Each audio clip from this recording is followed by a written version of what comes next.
విశాఖలో తీవ్ర సంచలనం సృష్టించిన హనీ ట్రాప్ జాయ్ జమీమా కేసులో రతన్ రాజు అనే మరొకరు అరెస్ట్ అయ్యారు. రాష్ట్ర వ్యాప్తంగా కొంతమంది యువకులను ఆర్థికంగా సంపన్నులైన వారిని జాయ్ జమీమా ట్రాప్ చేసింది. ఆమెకు సన్నిహితుడు సహజీవనం చేస్తున్న బచు వేణుభాస్కర్ రెడ్డితో పాటు వేముల కిషోర్, అవినాష్, బెంజమిన్ మరికొందరు మూటాగా ఏర్పడి ఆన్లైన్లో సంపన్నులను గుర్తించేవారు. వారికి ప్రేమ పేరుతో జాయ్ జమీమా దగ్గరై మత్తుమందు ఇచ్చి రహస్య కెమెరాలతో ఫోటోలు తీసేది. వాటిని అందరికీ పంపిస్తామంటూ బెదిరించి డబ్బులు వసూలు చేసేవారు.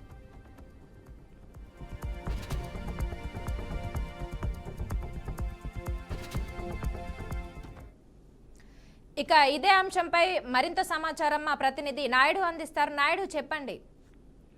థ్యాంక్ యూ మానస. విశాఖలో గత 6 నెలల క్రితం జరిగినటువంటి హనీ ట్రాప్ వ్యవహారంలో ఒకరినొకరుగా కూడా దీనిపై పూర్తి స్థాయి నివేదికలను సమర్పిస్తున్న పరిస్థితి అయితే కనిపిస్తుంది. ఎందుకంటే దీనిలో మరింత లోతుగా కూడా విశ్లేషణ చేసిన నేపథ్యంలో మరొకరిని కూడా అరెస్ట్ చేసిన పరిస్థితి అయితే కనిపిస్తుంది. ఐటీసీ గ్లోబల్ గా నిర్వహిస్తున్నటువంటి వ్యక్తి ఎవరైతే రతన్ రాజు ఉన్నారో రతన్ రాజును అయితే నిన్న పోలీసులు అరెస్ట్ చేసిన పరిస్థితి అయితే మనకి కనిపిస్తుంది.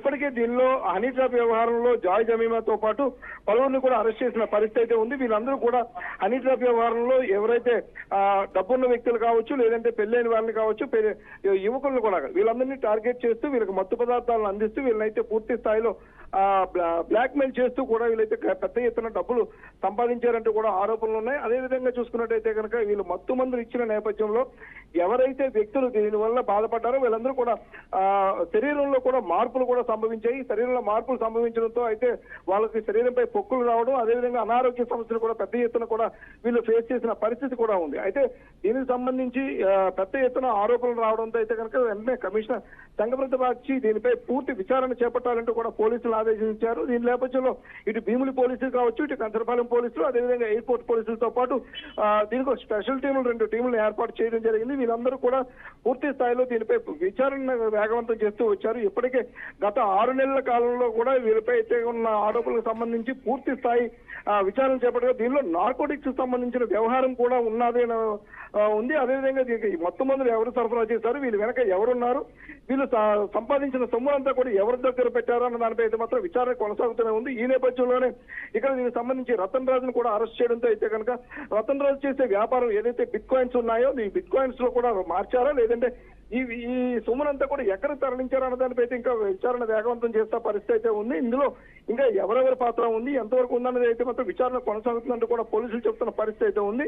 అంటే భీముడి పోలీసులు నిన్న రతన్ రాజును అరెస్ట్ చేసిన సమయంలో అయితే ఈయన చేస్తున్న వ్యాపారం కావచ్చు, ఈమెకి జాయ్ జమీమాకి మధ్యలో జరిగిన సంభాషణ కావచ్చు, అదేవిధంగా ఈయన తాలూకా నెట్వర్క్ కి సంబంధించి పూర్తి స్థాయిలో ఈయన ఫోన్లు, అదేవిధంగా ల్యాప్టాప్, కంప్యూటర్లకు సంబంధించి కూడా మొత్తం డేటా అంతా కూడా సేకరిస్తున్న పరిస్థితి అయితే ఉంది. పూర్తిగా సేకరించిన సమాచారంతో ఈమెకు సంబంధించిన డబ్బును ఎక్కడ పెట్టారు అన్న దానిపై అయితే మాత్రం విచారణ అయితే కొనసాగుతుందంటూ కూడా చెప్తున్న పరిస్థితి అయితే ఉంది.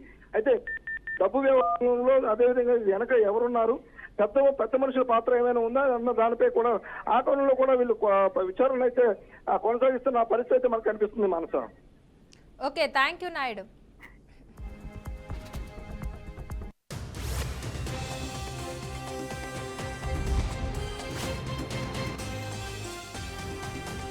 అనంతపురం జిల్లా రాయదుర్గం నియోజకవర్గంలో దారుణం చోటు చేసుకుంది. రెడ్మేడ్ దుస్తుల కార్మికుడు వినోద్ కుమార్ అనే యువకుడిని గుర్తు తెలియని వ్యక్తులు హత్య చేశారు. కొత్తన్నపల్లి గ్రామానికి చెందిన బోయ అంజన్నప్ప, అంజనమ్మల కుమారుడు వినోద్ కుమార్ రాయదుర్గంలో రెడీమేడ్ దుస్తుల తయారీ కార్మికుడిగా పనిచేస్తూ జీవం సాగించేవారు. ఆదివారం ఉదయం గుర్తు తెలియని వ్యక్తులు గొంతు కోసి హత్య చేశారు. సమాచారం తెలుసుకున్న రాయదుర్గం అర్బన్ సిఐ జయనాయక్ పోలీసులతో సంఘటన స్థలానికి చేరుకొని విచారణ చేపట్టారు.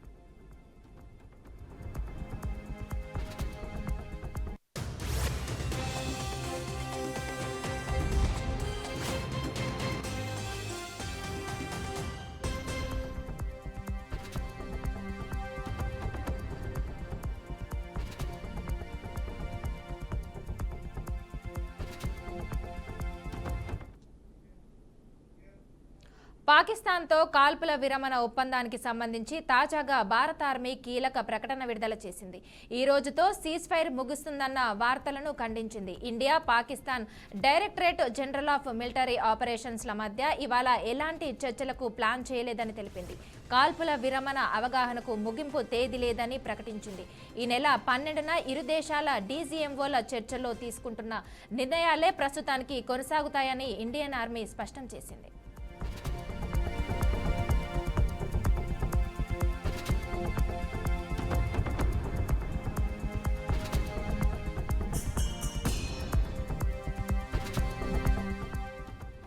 ఇక పహల్గామ్ ఉగ్రదాడికి ప్రతీకారంగా భారత బలగాలు చేపట్టిన ఆపరేషన్ సింధూర్తో దాయాది పాకిస్తాన్ వణికిపోయిన విషయం తెలిసిందే.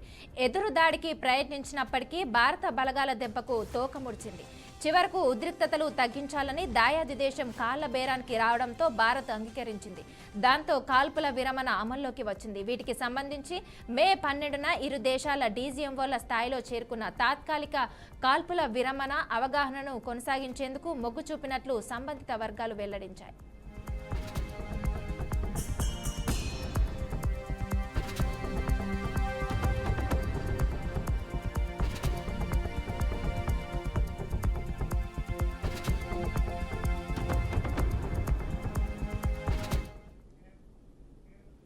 ఇవి ఇప్పటివరకున్న bulletin updates. Keep watching BRK news తెలుగుడి సత్తా.